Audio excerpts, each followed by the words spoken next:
My name is Jorek Malin, and I have never seen a planet. I have never felt rain. I have never stood beneath a sky that was not steel. Sanctum Ferrix is not a home. It is a structure, vast and indifferent, a manufactured moon that orbits a world I will never touch. My life is measured in shifts, in ration credits, in the distance between one bulkhead and another. I am a maintenance serf, which means I exist to ensure that the station continues, that its hearts keep beating, that its veins do not clog. I do not matter. The station matters. And yet, when the station begins to fail, it does not save me. It forgets me. The air tastes like metal here, always. Not the sharp tang of blood, but something older, something processed and recycled so many times it has lost whatever it once was. You learn to ignore it. You learn to ignore many things. The cold that seeps through your clothes, no matter how many layers you wear. The way the lights flicker in Hab Ring Theta, the ring where I was born, where I will likely die. The smell of too many bodies packed into corridors designed for half as many. The taste of nutrient paste that comes in 6 colors, but only 1 flavor. The sound of prayer echoing from the chapel at all hours, voices rising in devotion to the Emperor, the Omnissiah, the Machine God, whoever will listen. I do not pray often. I am too tired. Prayer is for those who still believe they matter. Sanctum Ferrix is one of dozens of orbital stations circling the forge world of Voltar Tertius. From the observation blisters, you can see the planet below, a world of fire and smoke, its surface covered in manufactorums that churn out weapons, armor, ships, the tools of an empire that spans the galaxy. I have been to the observation blisters only twice in my life. The first time, I was 8 years old, brought there by my mother as a gift. A rare moment of beauty in a life that offered none. I remember pressing my face to the glass, seeing the planet turn slowly beneath us, seeing the glow of forges like embers in the dark. I remember thinking it looked warm. My mother told me we would never go there, that our purpose was here, in the cold, in the machine. She died 3 years later when a coolant line ruptured in Section 12. I was not allowed to see her body. They needed the space. The second time I went to the observation blister was 6 months ago. I went alone, on a rest cycle, walking through corridors I barely recognized. I wanted to see if it still looked warm. It did not. The planet had become a scar, its surface darker, its forges dimmer. Or perhaps I had changed. Perhaps the warmth was never in the planet, but in the child who had looked upon it. I did not stay long. The blister was colder than I remembered. I work in Hab Ring Theta, one of the lesser rings, far from the command spires and the transit hubs where officers and tech priests move with purpose. Theta is home to 20,000 serfs, laborers, cleaners, recyclers, the men and women who keep the machine alive while the machine forgets they exist. The ring is a torus, a curved tube of steel and plasteel 3 kilometers in circumference, connected to the station's central core by a single umbilical shaft. Gravity here is maintained by rotation, a slow spin that pins us to the outer wall. When you stand still, you do not feel it. When you run, you feel the pull, the centrifugal force that substitutes for the gravity I have never known. The walls are covered in pipes, in conduits, in panels that hide machinery I do not understand. Every surface is labeled with Gothic script, warnings and blessings, and serial numbers worn smooth by time. The air smells of oil and sweat and incense. The lights are dim, yellow, flickering. The noise is endless. My quarters are a bunk in a shared hab unit, a room 4 meters wide and 6 meters long, divided by curtains into sleeping nooks for 12 people. I share mine with a woman named Searle, an older serf who works in waste reclamation. She does not speak much. None of us do. Words are currency here, spent carefully, hoarded for moments that matter. I have lived in this room for 11 years, since I turned 14 and was assigned my first permanent shift. Before that, I lived with my mother in a smaller unit, a single nook where we slept in shifts, one waking while the other rested. I do not remember her face clearly anymore. I remember her hands, rough and scarred, always moving, always fixing something. The alarm comes on the 16th hour of my shift. Not the loud, piercing wail that signals a breach or a fire, but a low, droning hum that cycles every 10 seconds. It is the sound of a minor systems alert, the kind that happens once or twice a week, usually resolved before anyone notices. I am in Subcorridor 19, replacing a panel that has been sparking for days, my tools spread on the floor, my hands black with grease. The alarm echoes through the walls, and I pause, listening. Others pause too. We look at each other, waiting for it to stop. It does not stop. After 30 seconds, someone mutters a prayer. After a minute, someone curses. After 2 minutes, I close my toolbox and stand. The alarm continues. Subcorridor 19 is one of dozens of narrow passages that run along the inner curve of Habring Theta, connecting the main habitation areas to the maintenance shafts and access tunnels. It is not a place people live. It is a place people pass through, quickly, heads down, carrying tools or crates, or nothing at all. The walls here are bare metal, unpolished, marked with scratches and dents from decades of use. The ceiling is low, forcing you to stoop if you are tall. I am not tall. I am average in every way. Neither strong nor weak, neither clever nor dull. I am unremarkable. This has kept me alive. The alarm changes pitch. It is subtle, a shift from one tone to another, but we all hear it. The lights flicker. Someone gasps.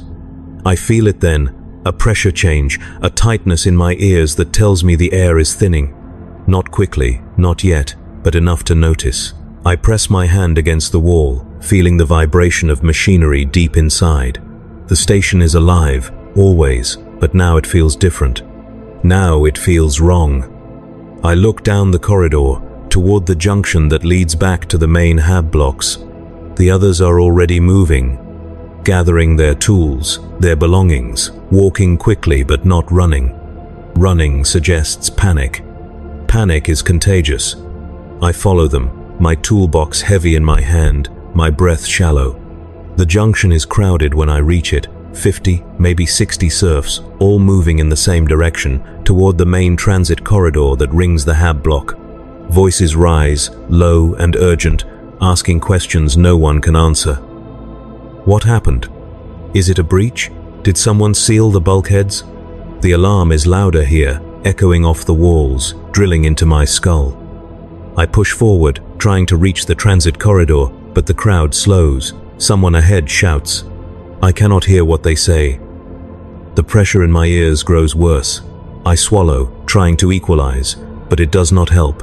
The air is definitely thinner now. I can feel it in my lungs, a tightness, a need to breathe deeper. Around me, others are feeling it too. Coughing, gasping, pushing harder. The bulkhead is closed. I see it when I finally squeeze through the crowd, a massive steel door 2 meters thick, sealed shut, its edges glowing faintly with the red light of an active lock. The transit corridor is on the other side, the artery that connects Theta to the rest of the station. Without it, we are isolated, cut off. I stare at the bulkhead, my mind racing, trying to understand. This is protocol. When there is a breach, the bulkheads seal automatically, containing the damage, preventing the loss of the entire ring. But there is no breach. The alarm is wrong. The system has failed. Someone made a mistake. The crowd presses against the bulkhead, hands pounding on the steel, voices shouting, demanding to be let through. I stay back, watching. Panic is spreading now, no longer contained.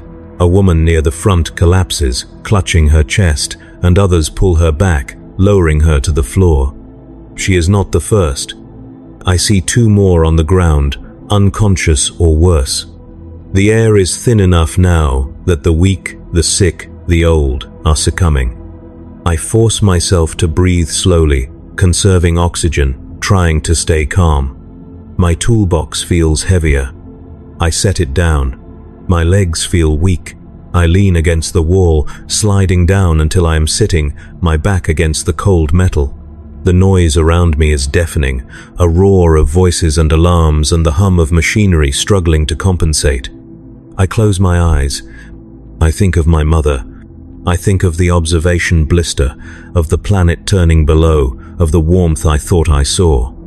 I think of the child I was, pressing his face to the glass, believing the galaxy was beautiful.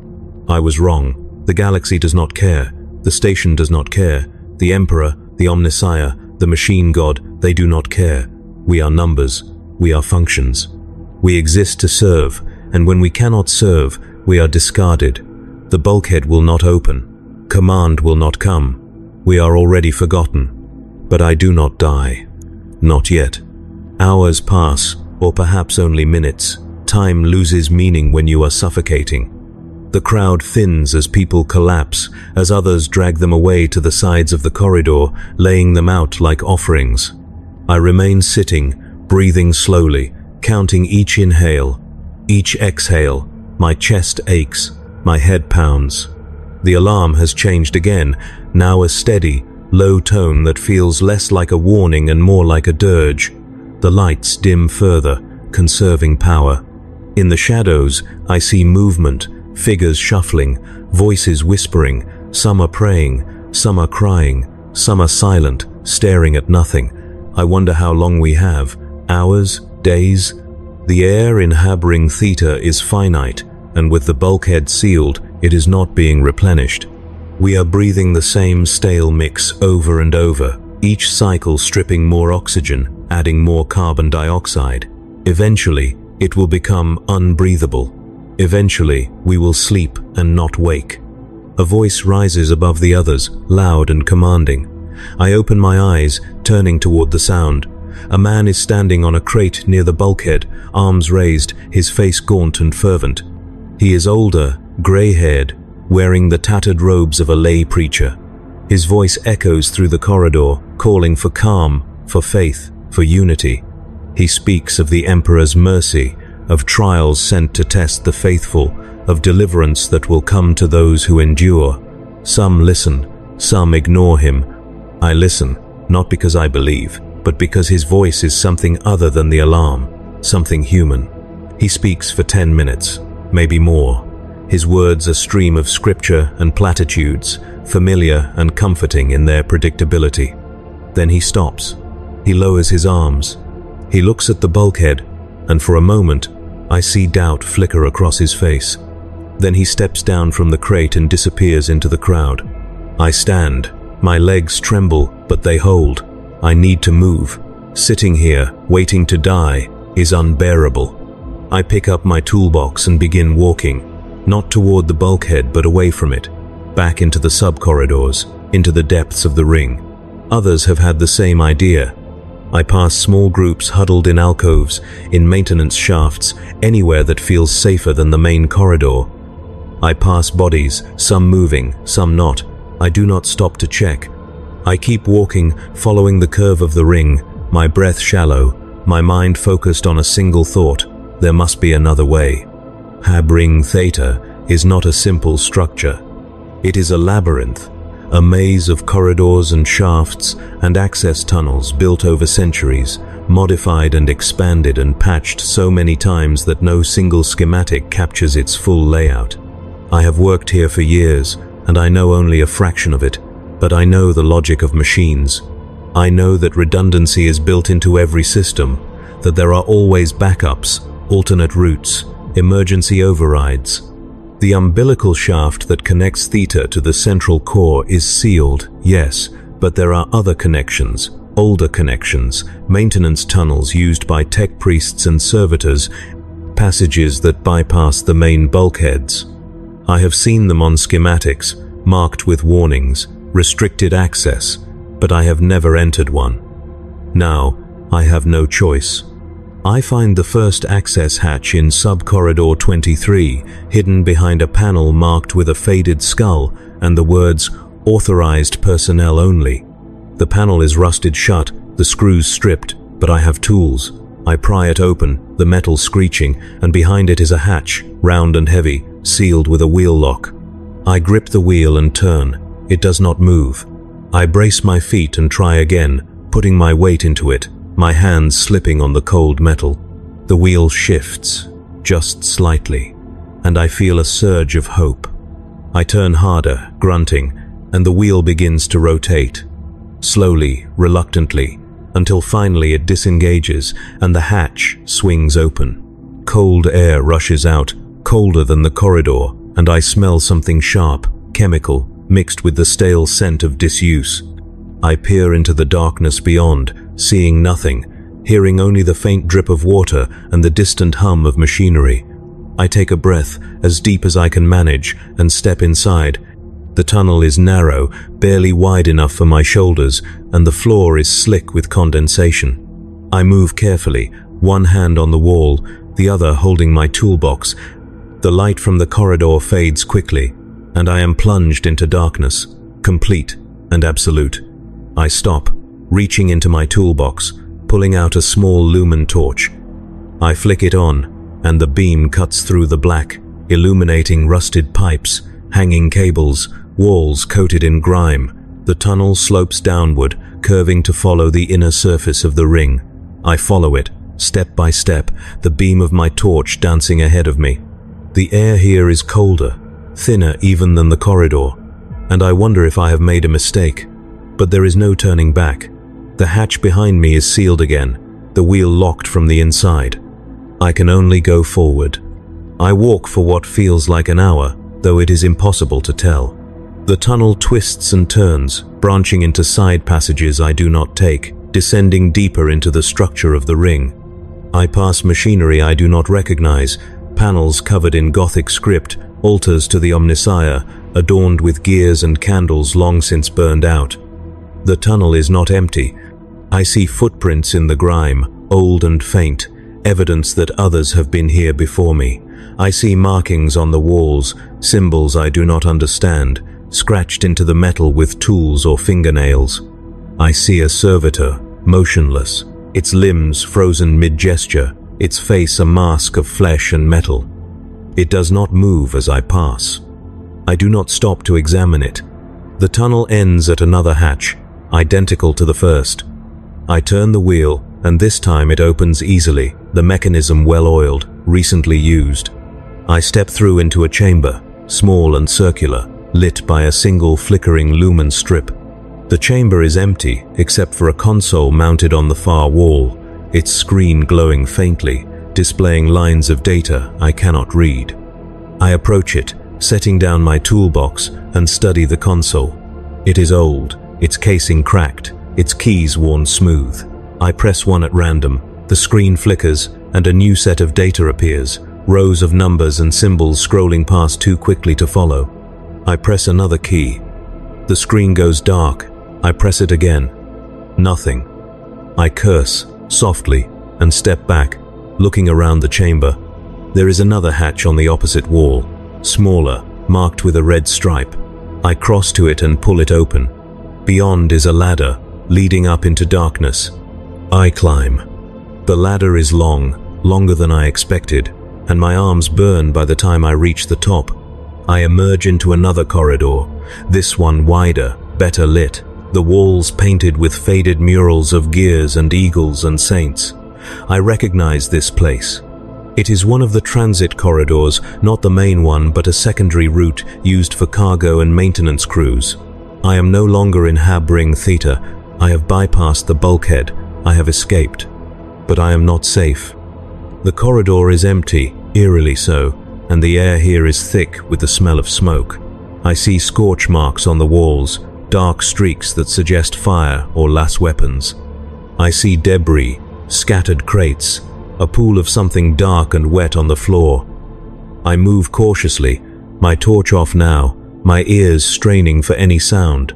The alarm is different here, higher pitched, more urgent, and I realize that whatever happened in Theta, it is not isolated. The station is failing. The machine is breaking. I hear voices ahead, muffled and indistinct. I press against the wall, moving slowly, and peer around the corner. A group of serfs, maybe 20, are gathered in the corridor, their faces pale, their clothes torn. They are arguing, voices rising, gesturing toward a closed door marked with the symbol of the Adeptus Mechanicus. One of them, a young man with a bleeding head, is pounding on the door, shouting for help. No one answers. The door does not open. I watch as the argument escalates, as one man shoves another, as a woman screams and tries to pull them apart. Then, suddenly, the lights go out. The corridor is plunged into darkness. I hear screams, the sound of running feet, the crash of something heavy hitting the floor. Then silence. When the lights return, the corridor is empty. The serfs are gone. The door is still closed. The only evidence they were here is the blood on the floor and the faint smell of fear. I do not move. I do not breathe. I wait, listening, but there is nothing. No voices, no footsteps, only the hum of the station and the wail of the alarm. I step back, retreating the way I came, and I feel it again, the pressure in my ears, the tightness in my chest. The air is thinning here too. The station is not just failing, it is dying. I turn and run. I do not know where I am going, only that I must move, must find air, must find a way out. The corridors blur around me, twisting and turning, leading me deeper into the station. I pass sealed hatches, broken consoles, walls covered in graffiti and prayers. I pass more bodies, some alone, some in groups, all still. I do not stop. I cannot stop. My legs ache, my lungs burn, and my vision swims with dark spots. I stumble, catching myself on the wall, gasping, and I realize I am crying, not from fear, but from exhaustion, from the futility of it all. I am one man, alone, in a machine that does not care. I am nothing, but I keep running. I round a corner and nearly collide with a figure standing in the middle of the corridor. I skid to a halt, my heart pounding, and raise my torch. The figure is a servitor, tall and hunched, its body a patchwork of flesh and metal, its eyes glowing faintly red. It does not move, it does not react. I step to the side, trying to go around it, but it shifts, blocking my path. I step the other way. It shifts again. I raise my hands, showing I am unarmed, and it tilts its head, regarding me with those dead, glowing eyes.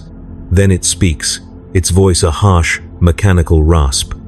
Unauthorized personnel, return to assigned station. I open my mouth to respond, but no words come. The servitor takes a step toward me, its movements jerky, unnatural. I back away, and it follows, its pace slow but relentless. I turn and run, and I hear it behind me, its footsteps heavy, echoing. I duck into a side passage, a narrow maintenance shaft, and the servitor does not follow. I press my back against the wall, breathing hard, listening. The footsteps fade. I am alone again. The shaft leads to a storage bay, a vast, open space filled with crates and machinery covered in tarps. The air here is better, cleaner, and I gulp it down, feeling the tightness in my chest ease slightly. I move through the bay, weaving between the crates, searching for an exit. I find one on the far side, a door marked with the symbol of the Departamento Monitorum. I try the handle. It is locked. I set down my toolbox and pull out my tools, examining the lock. It is old, mechanical, the kind I have worked on 100 times. I insert a pick, feeling for the tumblers, and begin to work. It takes 5 minutes, maybe 10, but eventually the lock clicks and the door swings open. Beyond is another corridor, this one sloping upward, and I feel a faint breeze, cool and fresh.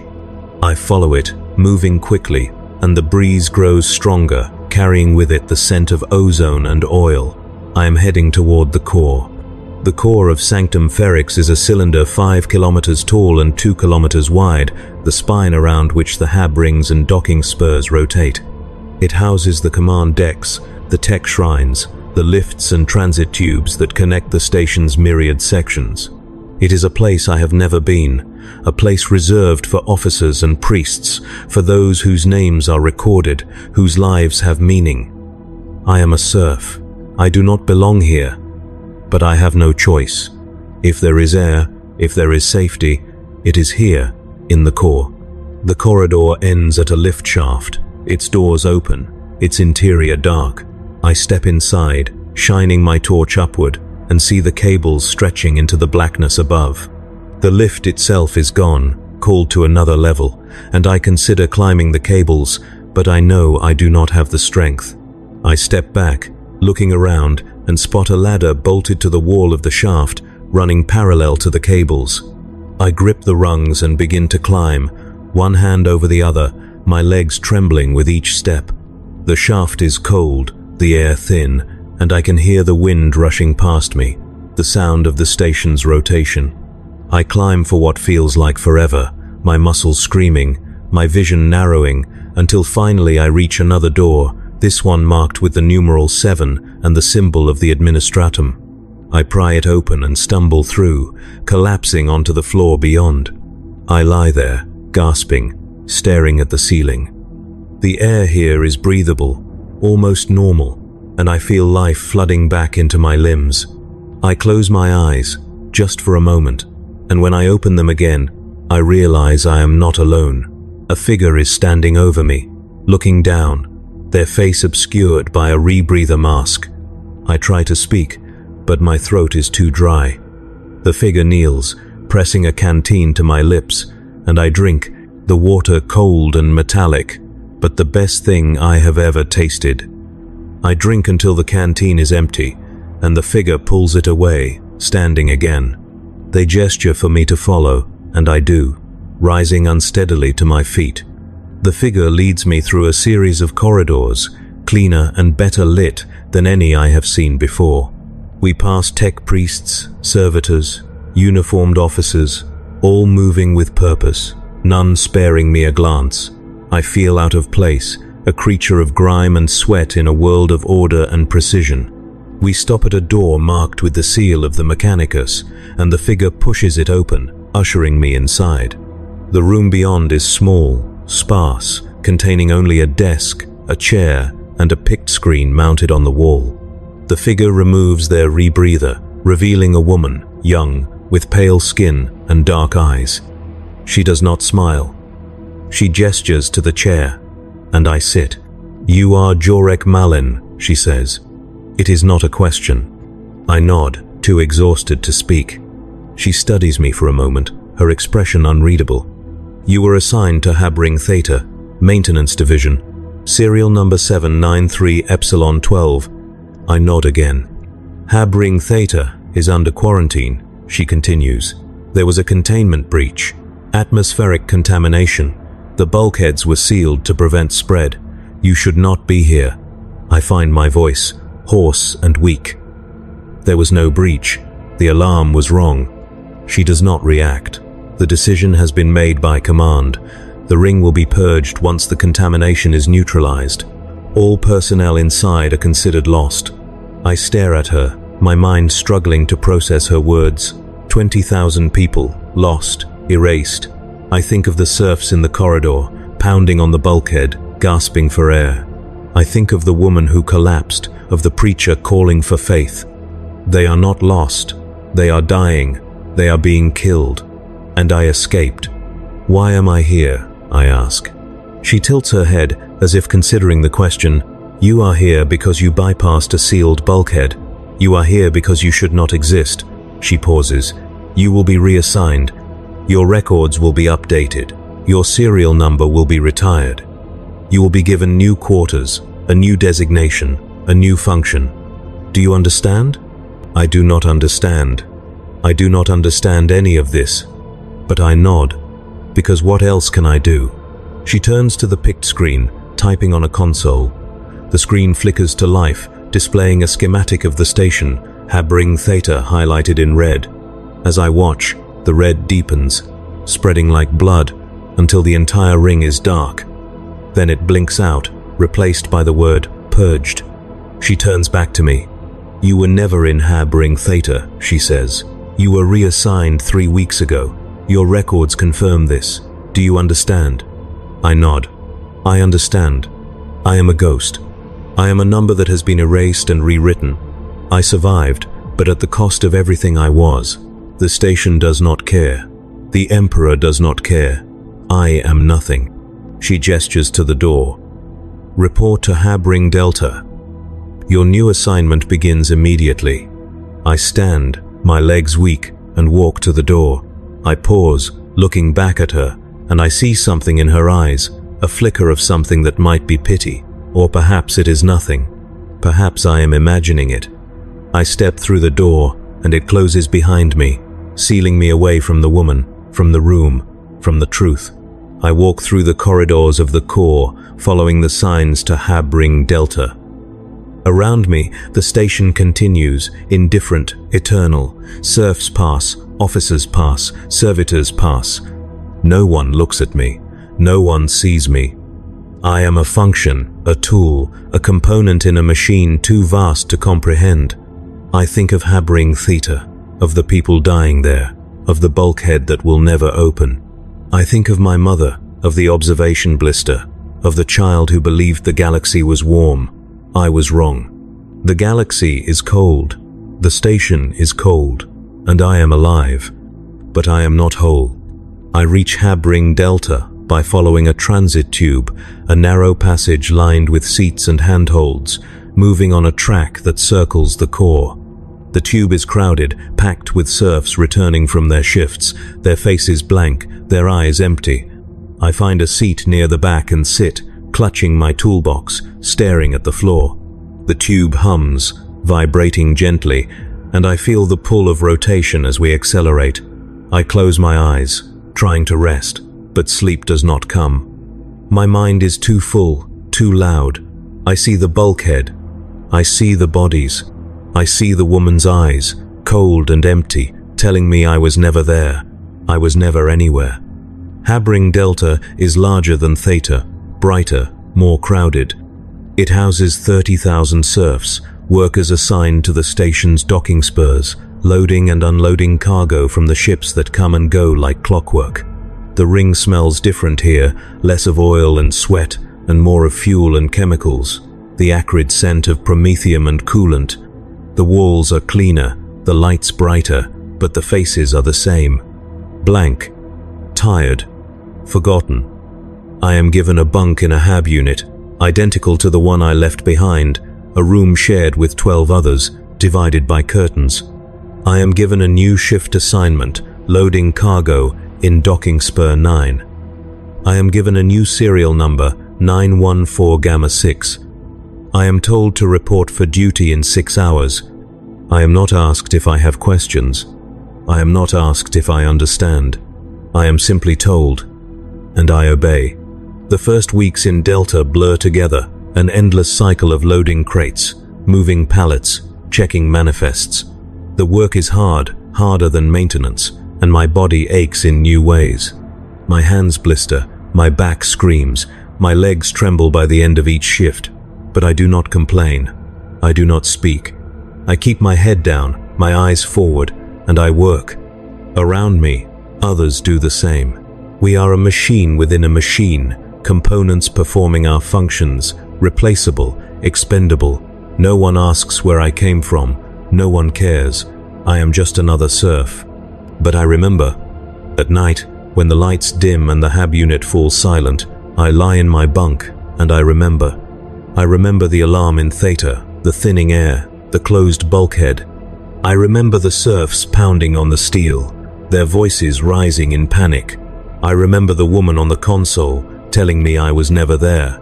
I remember the pick screen, the word purged. I remember. And the memories are like knives, cutting into me, over and over. I cannot forget. I cannot escape.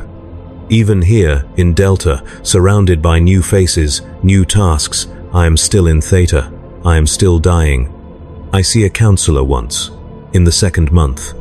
Not by choice, but because a supervisor notices me spacing out during a shift, staring at nothing, my hands idle. He reports me to the medical division, and I am summoned to a small office in the core, a room barely larger than a closet, containing a desk and 2 chairs. The counselor is a man, middle-aged, with tired eyes and a soft voice. He asks me how I am feeling. I tell him I am fine. He asks me if I am having trouble adjusting to my new assignment.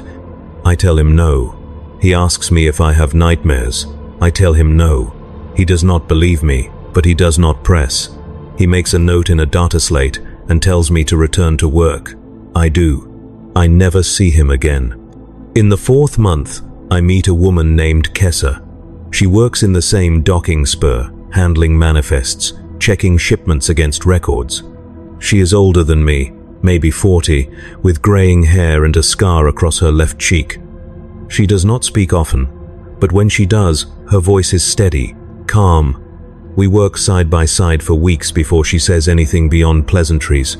Then, one day, during a rest break, she sits next to me and asks where I came from. I tell her Delta. She looks at me, her eyes sharp, and I realize she does not believe me. She does not say anything more. She simply nods and returns to work. Over time, Kessa becomes something like a friend. Not in the traditional sense, because friendship requires trust, and trust requires vulnerability, and vulnerability is a luxury we cannot afford. But she is someone I can talk to, someone who listens without judgment. I tell her small things, safe things, where I grew up, what I used to do, the taste of the air in theater. She listens, and sometimes she shares her own stories. She tells me about her son, who died in a construction accident 10 years ago. She tells me about the station she came from, a smaller one, destroyed by a warp storm. She tells me about the things she has seen, the horrors she has survived, and I realize that everyone here has a story.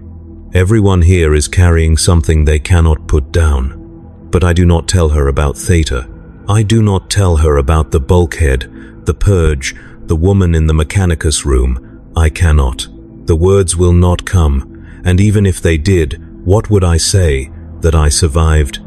That I escaped while 20,000 others died? That I am alive because I was erased? There is no comfort in that truth. There is no redemption. One night, lying in my bunk, I hear a sound I have not heard in months. Laughter. It comes from the next nook over, muffled by the curtain, 2 serfs sharing a joke, their voices light and easy. I lie still, listening, and I feel something twist inside me, something painful and sharp. I cannot remember the last time I laughed. I cannot remember the last time I felt light. I am hollow. I am empty. I am a shell walking through the motions of life, pretending to be alive. In the 6th month, the station holds a memorial service for the serfs lost in Habring Theta. It is announced over the Vox casters, a somber reminder of sacrifice, of duty, of the Emperor's will. I attend, not because I want to, but because I must. The service is held in one of the chapels, a cavernous space with high ceilings and walls covered in murals of saints and martyrs. Thousands gather, serfs and officers and priests, their voices rising in prayer. I stand at the back, silent, listening. A tech priest speaks, his voice amplified by Vox grills, reciting names from a list too long to finish. I do not hear my name. I do not hear my mother's. I hear strangers, people I never knew, people who are now nothing but data points in a ledger. The service ends with a hymn, and I leave before it finishes, walking out into the cold corridors, my chest tight, my eyes dry. I do not cry. I cannot. The 7th month brings new orders. The docking spurs are being expanded, new berths constructed to accommodate larger vessels. The work is dangerous, requiring crews to operate outside the station, in the void, tethered by magnetic lines and faith. I volunteer, not because I want to, but because I need to feel something, anything, other than the hollow emptiness inside me. I am assigned to a crew of 10, led by a foreman named Gren, a grizzled veteran with a missing arm replaced by a crude augmetic. He does not ask why I volunteered. He simply hands me a void suit and tells me to suit up. The void is nothing like I imagined. It is not silent. It is not peaceful. It is loud with the hiss of your breath, the crackle of the Vox, the groan of your suit as it struggles to keep you alive. It is cold, colder than anything I have ever felt. A cold that seeps through the layers of insulation and into your bones. And it is vast. Looking out from the edge of the docking spur, untethered from anything, you see the galaxy spread before you, stars and nebulae, and the distant glow of the Forge world below. You see the true scale of the station, a mote of dust in an infinite ocean. you see how small you are. How insignificant. We work for hours, welding struts, bolting panels, checking seals. The work is repetitive, exhausting, but it demands focus, and focus is a relief. I do not think about theta. I do not think about the bulkhead. I think only about the next weld, the next bolt, the next breath. Around me, the crew works in silence, their movements practiced, efficient. Gren watches from the edge, his voice crackling over the vox, offering guidance, corrections. Once, my tether snags on a piece of debris, and I feel a moment of panic, a pull that sends me drifting. Gren's voice cuts through the fear, calm and steady, telling me to breathe, to reach for the line, to pull myself back. I do, and the panic fades. I am not alone, not here. By the 8th month, I have become proficient in void work. I am assigned to more dangerous tasks, repairs to the station's outer hull, installations of sensor arrays, retrieval of debris from failed docking attempts. The work is grueling, but I prefer it to the cargo bay. Out here, in the void, I can see the stars. I can feel the cold. I can remind myself that I am alive. Even if I do not feel it, even if I am hollow, I am still here. I am still breathing. One day, during a routine repair, I see something that stops me cold. A ship, massive and ancient, drifting past the station, its hull scarred and pitted, its engines dark. It is a derelict, a ghost ship, pulled by the station's gravity into a slow orbit. I stare at it, transfixed, and I see movement in its windows, shadows flickering, shapes that might be human or might be something else. Gren's voice crackles in my ear, telling me to focus, to ignore it, but I cannot. I watch the ship until it disappears behind the curve of the station, swallowed by the void. That night, I dream of it. I dream of climbing aboard, of walking its empty corridors, of finding something, anything, that explains why it is here. But in the dream, I find only silence, only emptiness. The 9th month brings rumors, whispers of unrest in the lower rings, of serfs refusing to work, of protests crushed by Arbeits. I hear the stories in the mess hall, in the corridors, always second-hand, always vague. Some say it is about rations, that the quality has declined, that people are starving. Others say it is about assignments, that serfs are being worked to death, that the quotas are impossible. I do not know what to believe. I keep my head down. I do my work. I survive. But the rumors persist, and with them comes fear.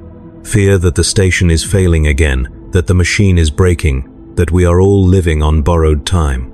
I see it in the eyes of the other serfs, the way they glance at the bulkheads, the way they hoard rations, the way they pray more fervently. I see it in myself, the way I check my void suit twice, 3 times, before every shift, the way I avoid certain corridors, certain faces. Fear is a poison, spreading slowly, infecting everything. In the 10th month, I am summoned to the core again.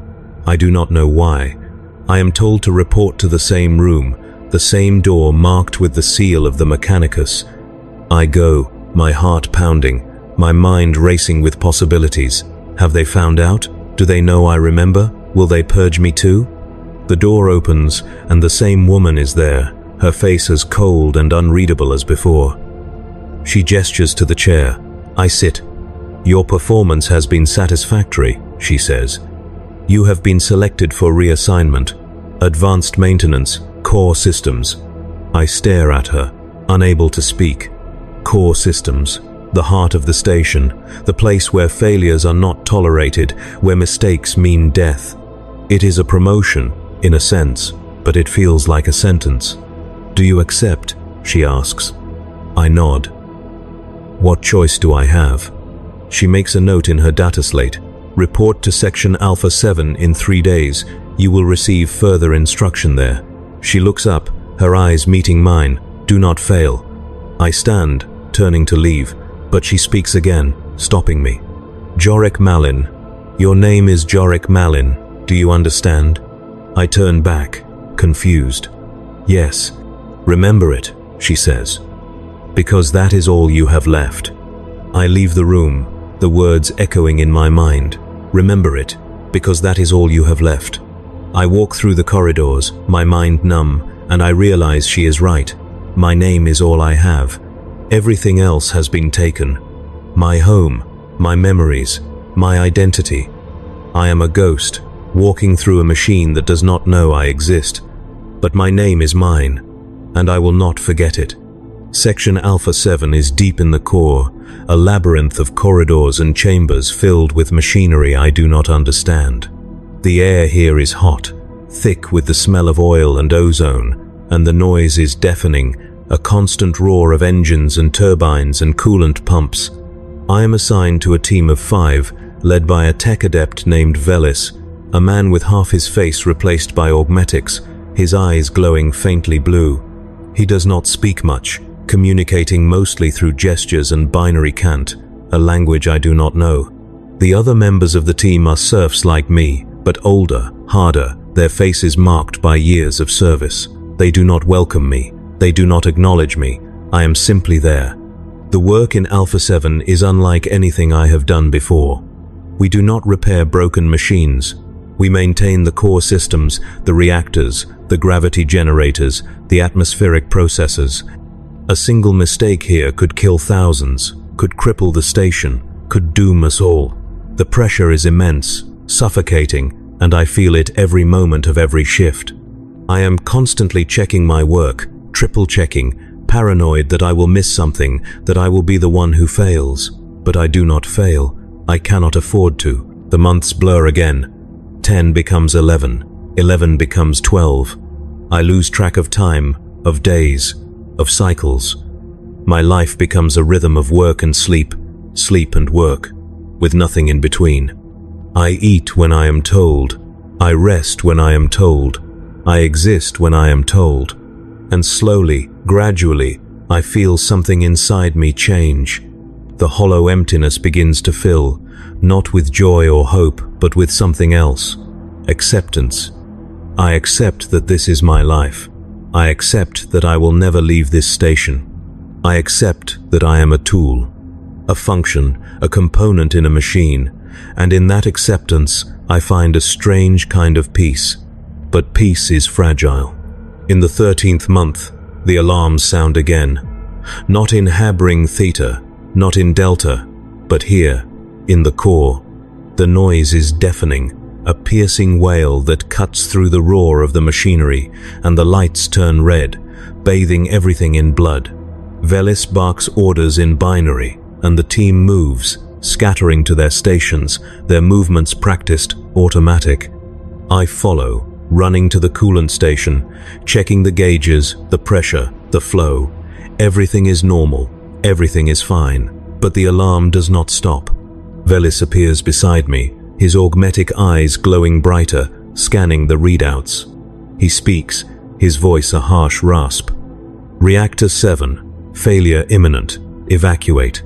I stare at him, my mind struggling to process the words. Reactor 7, one of the primary reactors feeding power to half the station. If it fails, if it overloads, the explosion will tear through the core, will kill everyone here, will cripple the station beyond repair. I open my mouth to ask what we should do, but Velis is already gone, running toward the exit, the rest of the team following. I hesitate, looking back at the coolant station, and I see it then, a flicker on one of the gauges, a pressure spike, small but growing. I know what it means. I know what will happen if I leave it. I do not think. I act. I grab a wrench from my toolbox and begin adjusting the valve, venting pressure, manually compensating for the spike. The alarm grows louder, more insistent, and I feel the floor vibrate beneath my feet, the machine groaning, straining. My hands shake, my breath comes in gasps, but I do not stop. I cannot stop. I adjust the valve, checking the gauge, and the spike begins to drop. Slowly, gradually. I work faster, my movements frantic, and the spike continues to drop, stabilizing, holding. The alarm stops, the lights return to normal, the floor stops vibrating. I collapse against the coolant station, gasping, my body trembling. Velis returns, his eyes scanning the station. The gauges, me. He does not speak. He simply nods, once, and walks away. The rest of the team follows. I remain, sitting on the floor, staring at the wrench in my hand. I do not know why I stayed. I do not know why I acted. Survival, perhaps, or perhaps something else. Perhaps, for the first time in months, I felt like I mattered, like I had a choice, like I was more than a component. But the feeling does not last. In the days that follow, I am summoned to the core again. This time, I know what to expect. The same room, the same woman, the same cold eyes. I sit, and she studies me. Her expression, unreadable. Your actions in Reactor 7 were noted, she says. You prevented a catastrophic failure. You saved thousands of lives. I say nothing. You will be commended, she continues. Your record will reflect this.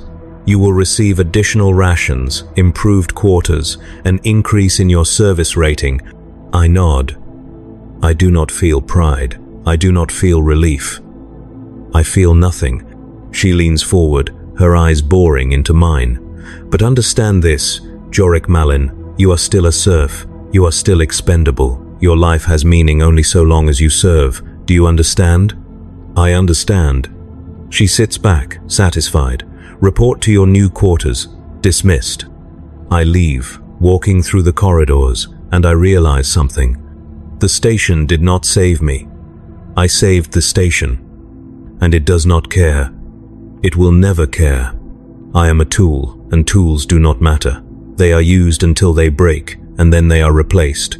I survived Habring Theta. I survived the Void. I survived Reactor 7. But I am not alive. Not truly. I am a function, executing commands, fulfilling purpose. I am Jorik Malin, and that is all I have left.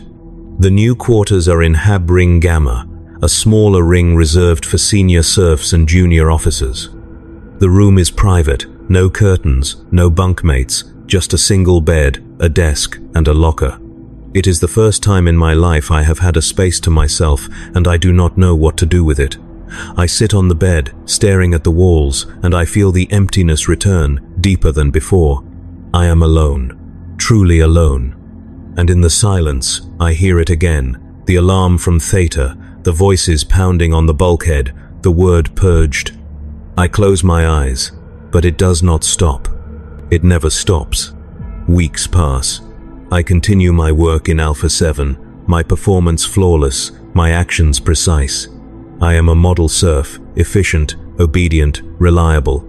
I receive additional commendations, additional rations, additional recognition, and I feel nothing. I am a machine within a machine, performing my function, existing without living. Kessa finds me once, in the mess hall, and she sits across from me, studying my face. She does not ask how I am. She already knows. She simply reaches across the table, placing her hand on mine, and she says nothing.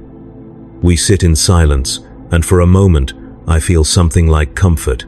Then she stands and leaves, and I am alone again. In the 14th month, I am given a new assignment, not in Alpha 7, but in the observation blister, performing routine maintenance on the external sensors.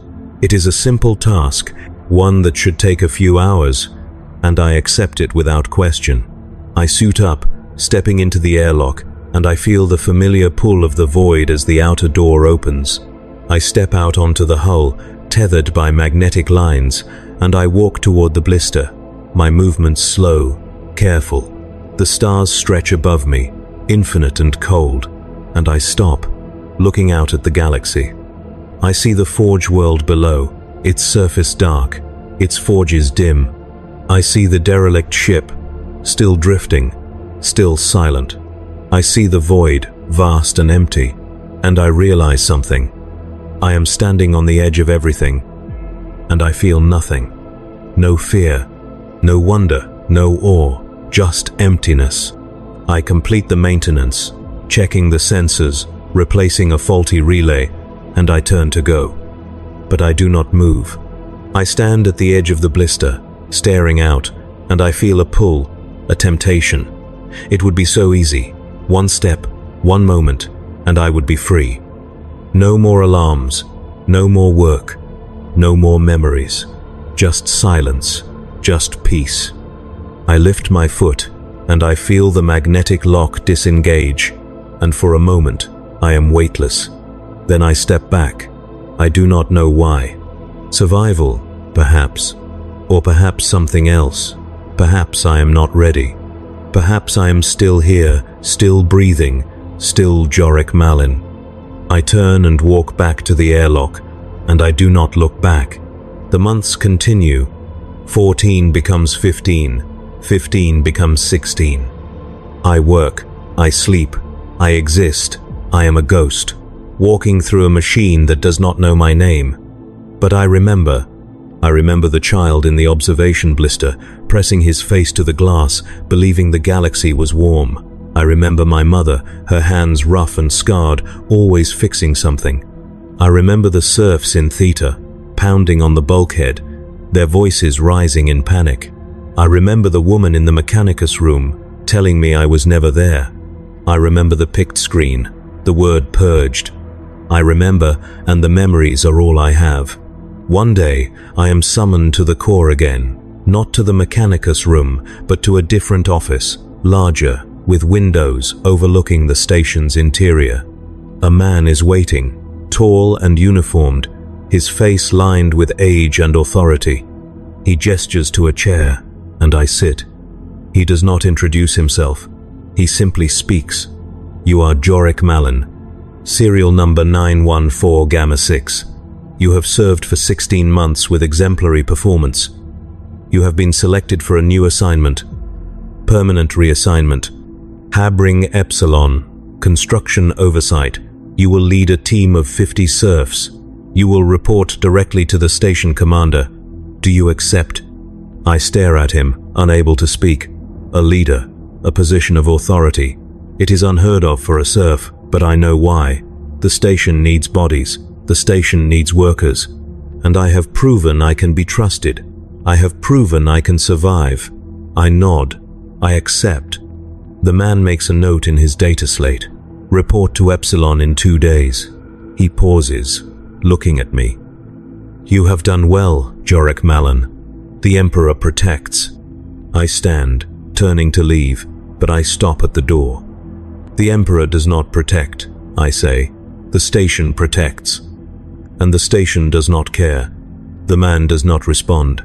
I leave, walking through the corridors, and I feel something stir inside me, something I thought was gone. Not hope, not joy, but defiance. I survived Habring Theta. I survived the Void. I survived Reactor 7. I am Jorik Malin, and I am still here. I am still breathing, and as long as I breathe, I will remember. I will remember the serfs who died. I will remember the bulkhead that never opened. I will remember the machine that forgot them. And I will not let it forget me. I report to Habring Epsilon 2 days later. The ring is under construction, half finished, its walls bare metal, its corridors filled with the noise of welding and hammering. I meet my team, 50 serfs, their faces hard, their eyes wary. They do not trust me. I do not blame them. I am a stranger, an outsider, a serf given authority. But I do not need their trust. I need their work. And I will ensure they survive. I will ensure they are not forgotten. Because I remember. And I will not let the station erase them. The work is hard, harder than anything I have done before.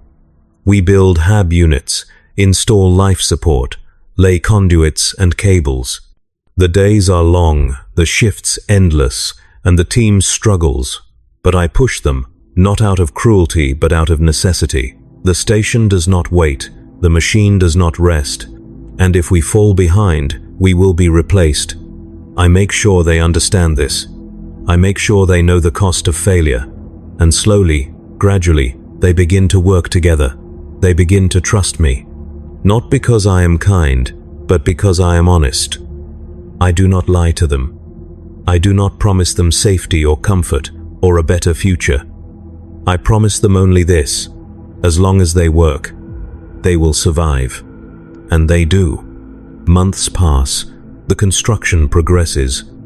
Epsilon takes shape, becoming a functioning hab ring, ready to house 10,000 serfs. I am commended again, given additional authority, additional resources. I am no longer a serf. I am a foreman, a supervisor, a leader. And yet, I am still Jorek Malin. I am still the boy who pressed his face to the glass, believing the galaxy was warm. I am still the man who climbed the ladder, who survived the void, who refused to let go. I am still here. One day, Kessa finds me again.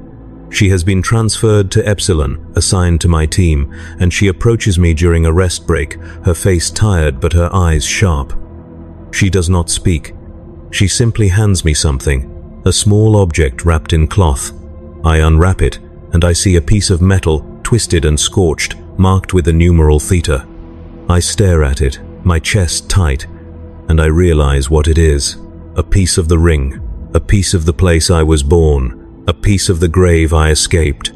I look at Kessa, and she nods, once, and walks away. I hold the metal in my hand, feeling its weight, its coldness, and I understand. She knows. She has always known, and she has given me this, not as a gift, but as a reminder. A reminder that I am still here. A reminder that I survived. A reminder that I will not forget. That night, I place the metal on my desk, next to my toolbox, and I stare at it. I think of the serfs who died, of the bulkhead that never opened, of the word purged. I think of the station, vast and indifferent, a machine that does not care. And I make a decision. I will not be forgotten. I will not be erased. I will ensure that every serf under my command is recorded, is named, is remembered. I will ensure that if they die as people, not as numbers.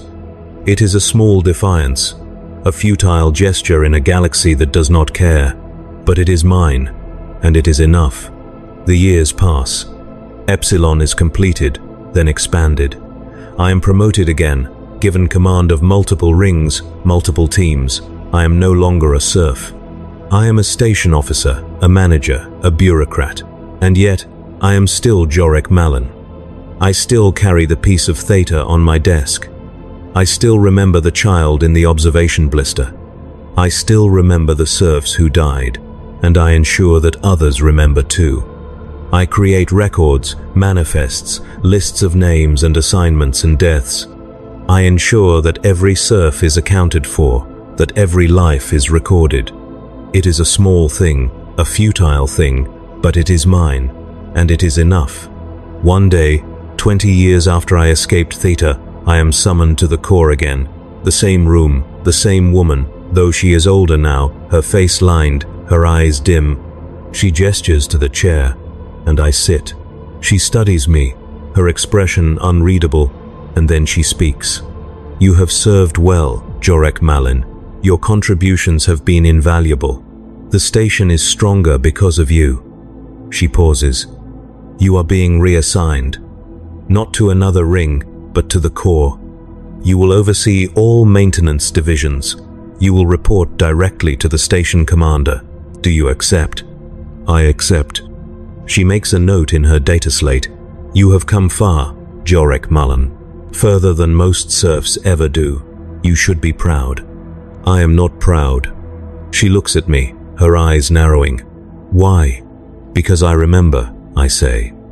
I remember Habring Theta. I remember the bulkhead that never opened. I remember the word purged. I remember the serfs who died because the machine forgot them. And I will not let it happen again. She is silent for a long moment, her expression unreadable. Then she nods, once. Very well, report to the core in 3 days. Dismissed. I stand, turning to leave, and I feel something I have not felt in years. Not hope, but purpose. I am Jorek Malin. I am a serf who became a foreman, who became an officer. I am a man who survived when 20,000 others did not. And I will ensure that they are not forgotten. I will ensure that the station remembers. Because I remember. And that is enough. I report to the Corps 3 days later, taking my place among the officers, the managers, the bureaucrats who run the machine.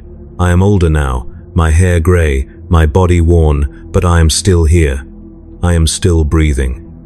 And every day, I sit at my desk, surrounded by manifests and schematics and reports, and I ensure that every surf is recorded, every life is accounted for, every death is mourned. It is a small defiance, a futile gesture in a galaxy that does not care. But it is mine, and it is enough. And when I die, decades from now, my body will be processed, my ashes scattered into the void, and the station will continue, indifferent, eternal. But somewhere, in a forgotten databank, in a dusty archive, there will be a record. A name. Jorek Malin, serial number 914 Gamma 6. Born in Habring Theta. Survived, served, remembered, and that is all I have left. That is all any of us have. A name, a record, a memory. In a machine that does not care, it is enough.